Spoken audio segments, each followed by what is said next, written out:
തങ്ങൾ അവരുടെയും അത് കുഞ്ഞാലിക്കുട്ടി സാഹിബ് ഉണ്ടായിരുന്നു. പിന്നെ എൻ്റെ സുഹൃത്തുകൂടിയ ശംസുദ്ദീൻ MLA ഉണ്ടായിരുന്നു. തങ്ങൾ അവരോട് നന്ദി പറയാനാണ് വന്നത്. അതുപോലെ തന്നെ കുഞ്ഞാലിക്കുട്ടി സാഹിബ് അമ്പലപ്പുഴ ഇലക്ഷന് അവർ രണ്ടുപേരും തങ്ങൾ സാഹിബും അതുപോലെ തന്നെ കുഞ്ഞാലിക്കുട്ടി സാഹിബും അവിടെ വിളിക്കുകയും പലതവണ വിളിക്കുകയും നമ്മുടെ ലീഗിൻ്റെ ജില്ലാ പ്രസിഡന്റാണ് നസീർ അദ്ദേഹത്തൊക്കെ വിളിച്ച് ഉഷാറാക്കി അങ്ങനെ വലിയൊരു മെജോറിറ്റിക്ക് അവിടെ ജയിക്കാൻ പറ്റിയത് ഈ കുടുംബത്തിൻ്റെയും ഇവരുടെയും പിന്തുണ വളരെ വലുതാണ്. നന്ദി പറയണമെന്ന് തോന്നി ഇവിടെ വന്നു. ഞാൻ ആദ്യമായിട്ടാണ് ഇവിടേക്ക് വരുന്നത്. മലപ്പുറത്തൊക്കെ വന്നിട്ടുണ്ട്. അവിടെ 195 ബൂത്തുകളിൽ 72 ബൂത്തുകളിൽ മുസ്ലിം ഡോമിനേഷനാണ്. 95% മുതൽ 60% വരെ വോട്ടാണ്. അവിടെ മിക്കവാറും എല്ലാ ബൂത്തിലും എനിക്കായിരുന്നില്ല. മുമ്പ് ഞാൻ മത്സരിക്കുമ്പോഴും 5-6 ബൂത്ത് വെച്ചല്ല എനിക്ക് തന്നെ മെജോറിറ്റി കിട്ടിയിട്ടുണ്ട്. അപ്പോൾ മിക്കവാറും എല്ലാ ബൂത്തിലും മെജോറിറ്റി കിട്ടി. അപ്പോൾ അതിൽ തങ്ങളുടെ കുടുംബത്തിൻ്റെ കുഞ്ഞാലിക്കുട്ടി സാഹിബിൻ്റെ ഇടപെടൽ വലിയൊരു സഹായമായി എന്ന് പറയേണ്ടതായിട്ടുണ്ട്. അതുപോലെ തന്നെ തികച്ച സെക്കുലറായ ഒരു മതന്യൂനപക്ഷമാണ് മുസ്ലിം ജനവിഭാഗം എന്നുള്ളത് നേരത്തെ തന്നെ തെളിഞ്ഞിട്ടുണ്ടെങ്കിലും പലരും അതല്ല എന്ന് പറഞ്ഞ പറയുകയാണ്.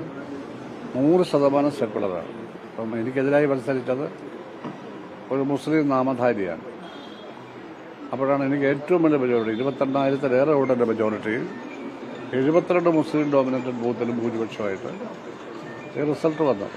അപ്പോൾ അത് അമ്പലപ്പുഴയിലെ മാത്രമല്ല കേരളമൊട്ടാകെ ഹൈലി സെക്കുലറായ ഒരു വിഭാഗമാണ് മുസ്ലിം ജനവിഭാഗം.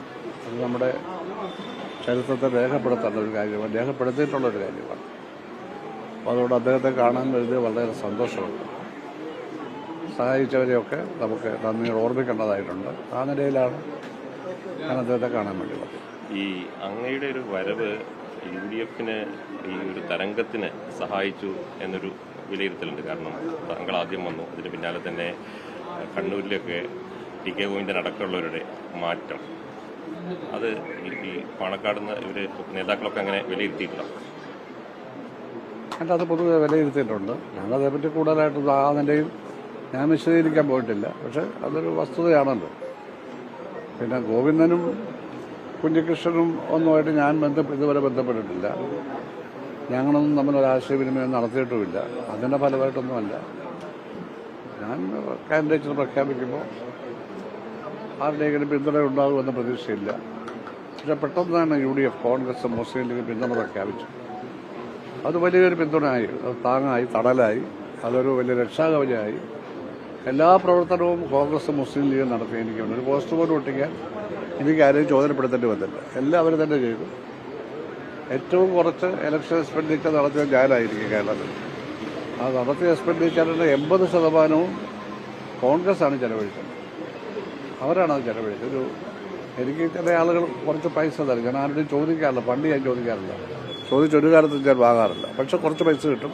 ആ പൈസ ഞാൻ ഇലക്ഷൻ കമ്മിറ്റി ഏൽപ്പിച്ചു. അത്രയേ ഉള്ളൂ. ആ നിലയിൽ സഹായിച്ചു. LDFന്റെ ഭാഗമായിരുന്നപ്പോൾ താങ്കൾ ഒരു മികച്ച മന്ത്രിയായിരുന്നു, PWD മന്ത്രിയായിരുന്നു എന്നുള്ള വിലയിരുത്തലുണ്ട്. UDFും LDFും ഇപ്രാവശ്യവും താങ്കളെ പ്രതീക്ഷിക്കാമോ? ഇല്ല, ഞാനതേപ്പറ്റി ഒന്നും പ്രത്യേകിച്ച് പ്രതീക്ഷയില്ലായ്മകളോ ഇല്ല. ഞാനതൊന്നും ചിന്തിച്ചിട്ടേ ഇല്ല.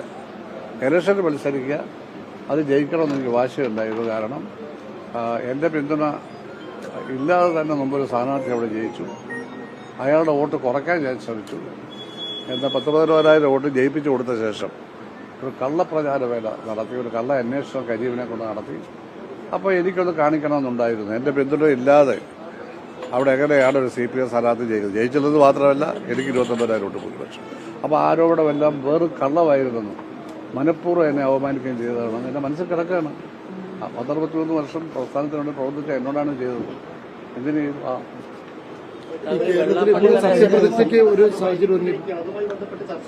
എന്താ മുഖ്യമന്ത്രി സ്ഥാനം അത് ഞാനല്ലോ ചർച്ച ചെയ്യട്ടെ. അത് ഇവിടുത്തെ രാജ്യത്തെ ഏറ്റവും നല്ല മതനിരപേക്ഷ രാഷ്ട്രീയ പാർട്ടി കോൺഗ്രസ്സാണ്. സെക്കുലർ ഏറ്റവും വലിയ സെക്കുലർ പാർട്ടി എന്ന് പറയുന്നത് കോൺഗ്രസ്സാണ് ഇന്ത്യയിൽ. കേന്ദ്രത്തിൽ അധികാരത്തിലില്ലെങ്കിലും സെക്കുലർ പാർട്ടികളുടെ ഏറ്റവും വലുത് അവരാണ്. അത് അവരുടേതായ പ്രശ്നങ്ങളാൽ കാരണങ്ങളാൽ അവർ 2 വർഷം താമസിച്ചതേ ഉള്ളൂ.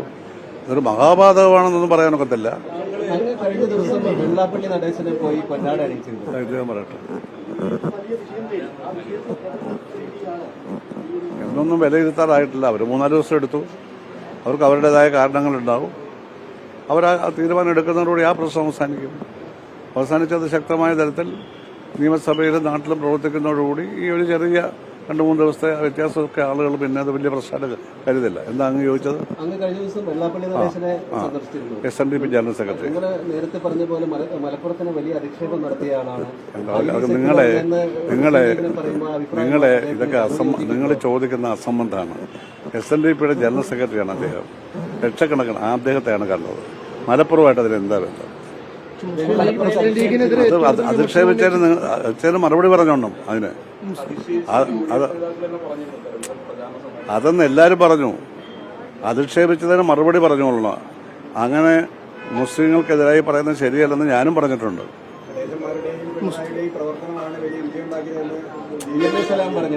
അതൊക്കെ സലാമിനോട് ചോദിച്ചോളൂ. അതൊന്നും പറയാനല്ല ഞാനിവിടെ വന്നത്. കേട്ടല്ലോ. മുസ്ലിം ലീഗിനെതിരെ നിരന്തരമായി തെരഞ്ഞെടുപ്പ് ഫലത്തിന് ശേഷം വിമർശിക്കുന്ന ആളാണ് വെള്ളാപ്പള്ളി നടേശൻ. പറഞ്ഞല്ലോ, അത് പറഞ്ഞല്ലോ. അതിനോട് അയാളെ താങ്കൾ പൊന്നാട അണിയിക്കുമ്പോൾ സ്വാഭാവികമായിട്ട് സോഷ്യൽ മീഡിയയിലൊക്കെ വലിയ വിമർശനങ്ങൾ വരുന്നുണ്ട്. സോഷ്യൽ മീഡിയ ഞാൻ നോക്കാറുണ്ട്. സോഷ്യൽ മീഡിയ നോക്കി ഞാൻ രാഷ്ട്രീയം പറയാം. മനസ്സിലായി. ഇതേ SNDPയുടെ ജനറൽ സെക്രട്ടറിയാണ്, ഞങ്ങളുടെ നാട്ടുകാരനാണ്. പക്ഷേ അയാൾ അങ്ങനെ കമ്മ്യൂണൽ പരാമർശങ്ങൾ നടത്തുമ്പോൾ അതിനെതിരായിട്ടുള്ള അതിനെയല്ല ആദരിച്ചത്. നിങ്ങൾക്കൊരു പ്രത്യേക ഉത്തരവ് കിട്ടാൻ വേണ്ടി എന്നോട് ചോദിക്കല്ലേ? നിങ്ങൾക്കൊരു പ്രത്യേക ഉത്തരവ് വരുന്നത് വേണം. അത് പ്രതീക്ഷിക്കില്ല. അദ്ദേഹം SNDPയുടെ ജനറൽ സെക്രട്ടറിയാണ്, അല്ലെങ്കിൽ പോകത്തില്ലല്ലോ. അത്രയേ ഉള്ളൂ. ആ സ്ഥാനത്ത് ഇരിക്കുകയല്ലേ. ചുമ്മാ കയറി അങ്ങ് ഇരിക്കുന്നതാണോ? ഇടയിൽ ഇലക്ട് ചെയ്തതല്ലേ? നിങ്ങളുടെ പറയുന്നത് അതിന് മറുപടി ഇവിടെ നിന്ന് പറഞ്ഞിട്ടുണ്ടല്ലോ. അതിന് ആ പരാമർശത്തിനെല്ലാം മറുപടികൾ വന്നിട്ടുണ്ട്. അത് ശരിയല്ല എന്ന് കേട്ടല്ലോ.